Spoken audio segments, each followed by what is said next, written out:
latest Disney remake of Snow White came out, and my expectations were low, but this is quite low. I was expecting low, but I was not expecting Dragon Ball Evolution low, or Cats low, or Super Mario movie. No, not that one. This one. Regardless, the Snow White movie seems to be doing terrible in theaters, and it has left me questioning why Disney creates these remakes, but specifically with this weird realistic style.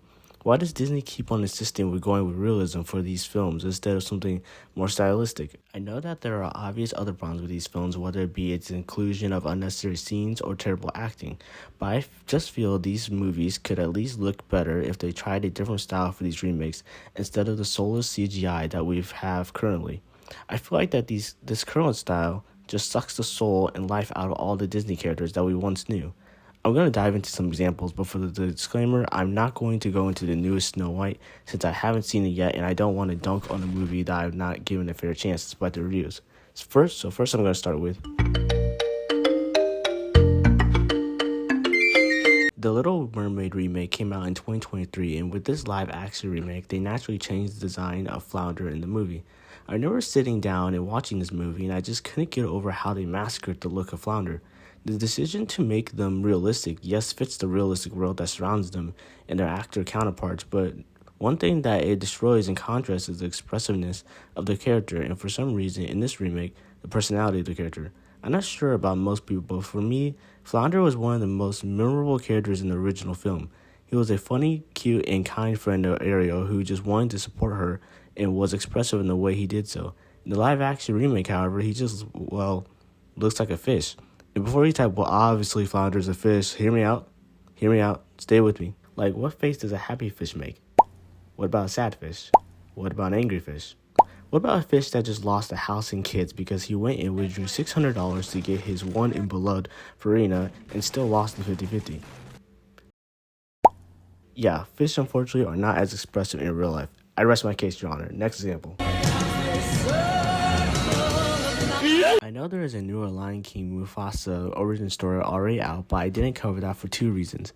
A, I didn't watch it because I'm lazy, and B, it technically isn't a remake as it is an origin story, so that would disqualify it for this category. The Lion King 2019 is a 1-to-1 remake of the original Lion King just with RTX on.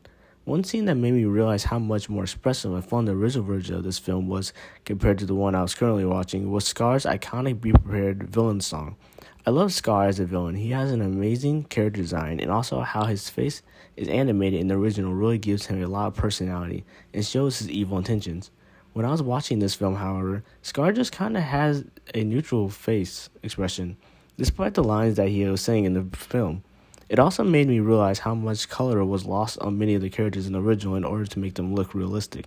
They look so much more bland, and they lose a lot of the appeal that made them recognizable characters that they are today. This made things like the musical numbers and intense moments just feel more awkward since real lions don't have the range of facial expressions that people do, and giving them that would mean sacrificing the realistic style that Disney is currently going for.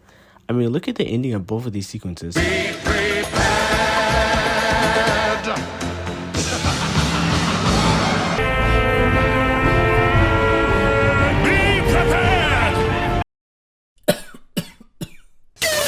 I feel like this could have been fixed with a more stylized version of him. And I also found this example online of what this recreation with a more stylized look could have looked like. Credit to the original creator. Oh, I'd love to did it myself on Blender, but Blender's kind of makes me sad thinking that a remake with this type of style could have been possible, and although it still would have been just a recreation of the original, it still would have had much more charm and it would have been a much more memorable watch. Now, before I dog on Disney anymore, I will say that the Lilo and Stitch remake does have a nice design for Stitch, and I think the main reason for this is that the Stitch's design is so animated and unique, and also the fact that he's an alien really makes them think outside the box of how to make Stitch look good in real life, instead of just copying an animal that already exists. What I'm trying to say is that I wish that Disney remakes would bring this semi-realism style to whatever other remake they're making, so that these films start feeling less like soulless cash grabs and more like actual homages to Disney's golden age back in the day. Anyway, I think that's all I gotta say about Disney's live-action remakes, but everyone has their own preferences, and Disney's going to continue cranking these out anyway, regardless of what I've got to say. If you stuck around this long, thanks so much for watching. It means a lot. I might try making more videos in the future like this, but we'll see. Alright, bye.